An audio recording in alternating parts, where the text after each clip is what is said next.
What if I told you the most powerful moment in a scene isn't always a big line or a dramatic monologue?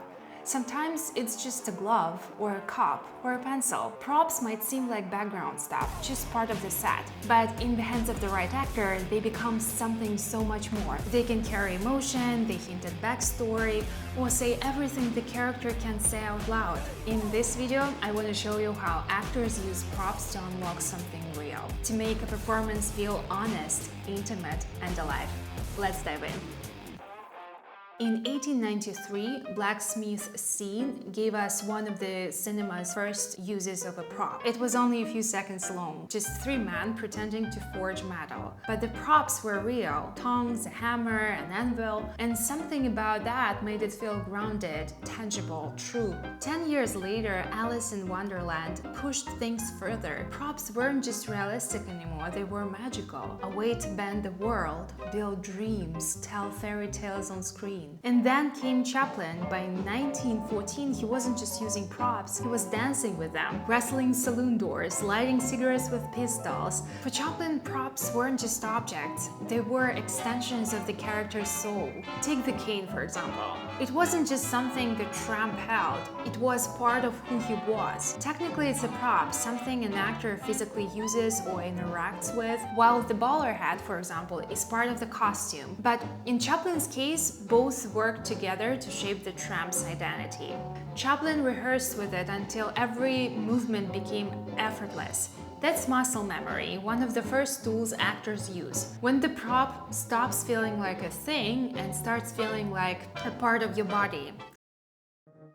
Think about Indiana Jones. Now imagine him without the whip. It's impossible, right? That coil of leather isn't just something he uses. It changes the way he moves, the way he stands, the way danger surrounds him. Harrison Ford handles it like an extension of his authority. And that silhouette, you could spot the silhouette alone and know exactly who you are looking at. Or Luke Skywalker. When he holds the lightsaber for the first time in A New Hope, he holds it still, gently, almost like he's afraid of what it means, the sense that something much bigger has begun. And then there is the bride's katana in Kill Bill.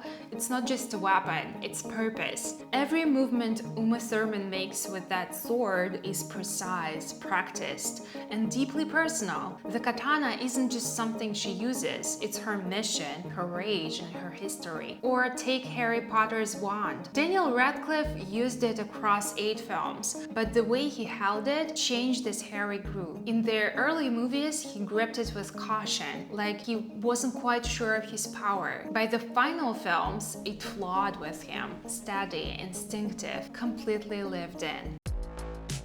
Now let's talk about food. It might not seem like a prop, but it absolutely is. And just few actors use it better than Brad Pitt. In Ocean's 11, his character Rusty is constantly munching chips, shrimp, burgers, whatever's around. It tells us who he is. Confident, distracted, always a step ahead. Eating becomes part of his rhythm, his swagger. I like to busy myself. He was always on the run, always on the move. I figured he could never sit down to have a proper meal, so he always had to grab something on the run. In Moneyball, the chewing is different. You can feel the pressure, the decisions weighing on him. In Mr. and Mrs. Smith, notice the contrast. During the tense dinner scene, Brad Pitt's character cuts and eats with surgical precision, small bites, controlled pace. He uses food to fill the silences between lines. It adds additional subtext, and because he commits, because he really bites, chews, and swallows, it never feels fake, it feels alive.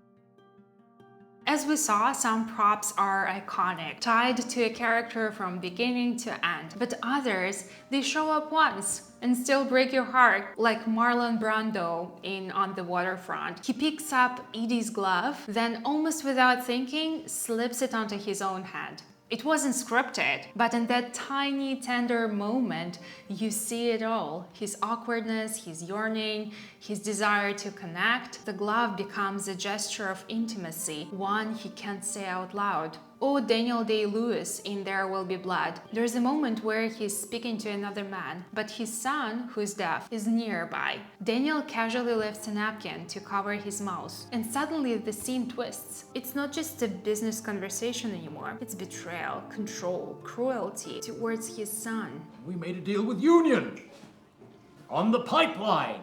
That napkin becomes an additional subtext. Michelle Pfeiffer in Frankie and Johnny bites the rim of a coffee cup while Johnny asks her out. It's playful. We know that she's unsure, she's nervous. It tells you that she wants something, but she doesn't know how to reach for it. One gesture, that's all it takes.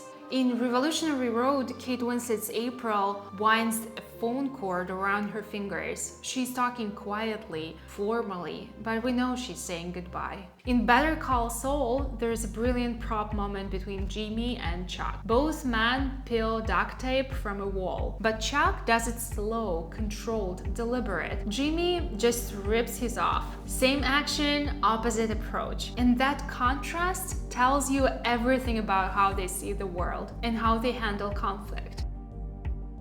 Of course, not every use of a prop works. Sometimes props feel forced, like the actor doesn't trust the moment or grabs something just to do something in the frame. In The Room, for example, there is a rooftop conversations that are constantly interrupted by an oddly random ball tossing. The prop isn't tied to a character or stakes, it's simply busy work to fill the frame. Bad prop work usually comes from two things: lack of purpose or lack of connection. If the actor doesn't know why the object is there or doesn't feel anything toward it, it just becomes noise.